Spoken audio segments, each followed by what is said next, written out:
So, hello fellow stamp collectors, this is Glenn, and I'm back with some new stamps, and these ones are from Papua New Guinea.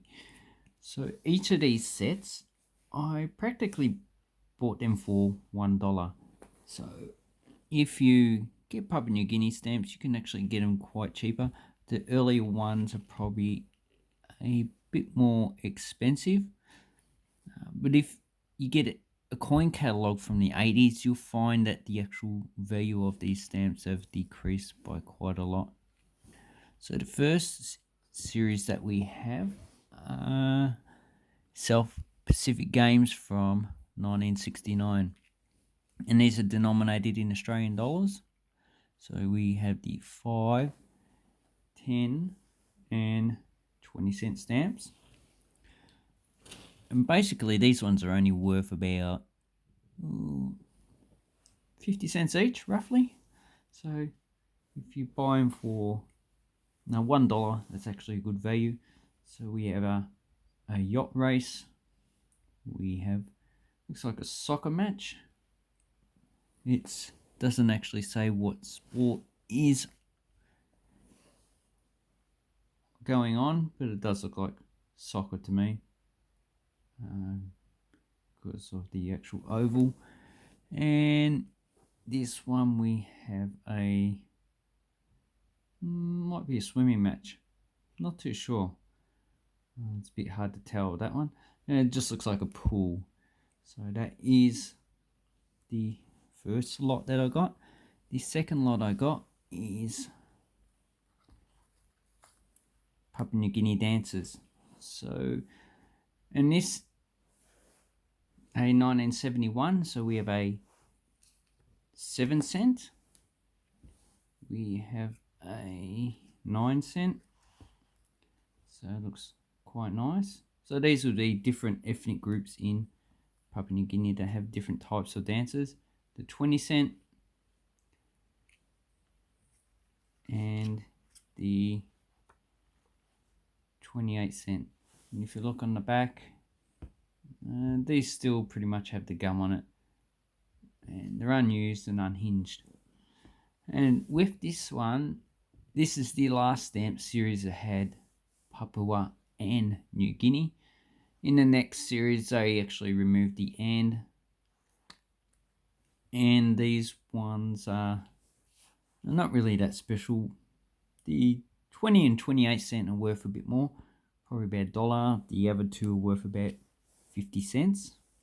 Then we have the next series, which is the 1972. So this has the Papua New Guinea flag. It's a bird of paradise and the Southern Cross. And it has two languages, probably in one of the native, I can't remember what the national language is. I know it's a Pidgin or Creole language of English. So that is the 7-cent. Then we have the 10-cent. So this one has a drum. And then we have the 30-cent. So this is the more expensive of the lot. It's worth double. So it's probably worth about $1. The other two probably about 50 cents. This one has a horn being used from a snail shell, so oceanic snail. So these ones also are still gummed, so they haven't been used, and they're quite a nice series. So the next one I have is Independent series. So this one has a flag. It has Papua New Guinea in yellow, surrounded by Indonesia, so Philippines is there. Then we have Malaysia over here, Australia, Solomon Islands, East Timor is over there. And this is the 7 Toa. So this is their own currency, no longer the Australian dollar. And that one's worth about 50 cents. And then we have the 30 Toa. So this is the coat of arms. And that one's worth roughly about $1. But both of them together, got them for $1. So they're really not too expensive. Modern stamps are not too expensive. Pretty much you're going to be using them for face value pretty much. And the next series is the native dwellings. So These are good. They have the name. So this is in Rabaul, New Ireland. So that's a type of longhouse. So it's a 10 tower. Then we have a 15, and this is Aramia. I'm not too sure what that is. Oh shit. So it's raised so insects stop getting in it. And the 30 tower is Telefomin. So 3 different cultures that build 3 different types of buildings. So you can see the 3 different types of buildings. It's actually quite interesting. So that is, these ones are pretty much only worth about 50 cents each. There is one missing, the 40 tower, but that didn't come with this banknote, not banknote, stamp lot. So the next series we have is a lizard series. So this one is blue-tailed skink, 10 tower, worth about 50 cents. Then we have a 15 tower, green tree skink, worth 50 cents. Then we have the 35 tower that has a crocodile skink. It looks a bit like a crocodile. Never seen it before. It's worth about $1. And then we have a New Guinea blue tongue skink. A lot of people call these blue tongue lizards, but they're skinks because they have a blue tongue, Telicua. They're actually quite common where I live, but they're different species. That one's worth about $1.50. So that is a nice series. Okay, then I have a 1973. So it has 1972, but I know these are 1973.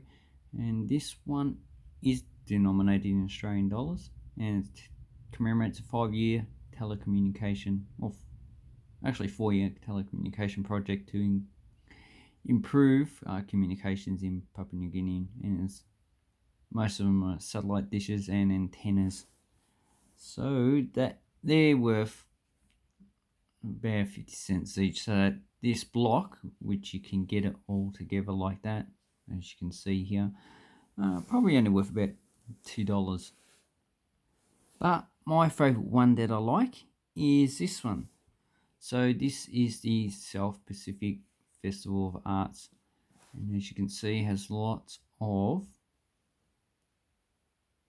that looks trippy when you do that in the background, lots of different motifs of indigenous art. So this one is a person with a bow and arrow, people dressed up probably as their gods, or probably mythological creatures, probably even people that existed in the past that have been mythologized. Here we have a pig down the bottom. There. It's a little bit hard to interpret this because I don't know the context of this type of art. But most likely it's just one artist that done this. So these stamps are 20 tower each, and this whole lot's probably worth $2.50, $3, but it is quite nice. It's my favorite stamp piece that I got with this lot, and basically all of it's probably only worth $10 to $15, all these stamps. So you can get good stamps for your collection, but you need to know that most modern stamps are pretty much face value, and even a lot of older stamps are pretty cheap. But compared to banknotes, the print run on a lot of these is quite low. The Papua New Guinea ones, we don't know how many were actually printed, but we do have stats like United States, which has pretty much high print, and Monaco always has a low print because in a population of 30,000, they don't really need that many stamps, even though there's tourists. More likely tourists don't use the postal service in Monaco. So anyway, here's where I'll leave it. I'll leave a link down to stamps on eBay. This is where I got those from. And have an awesome stamp collecting time, and thank you and goodbye.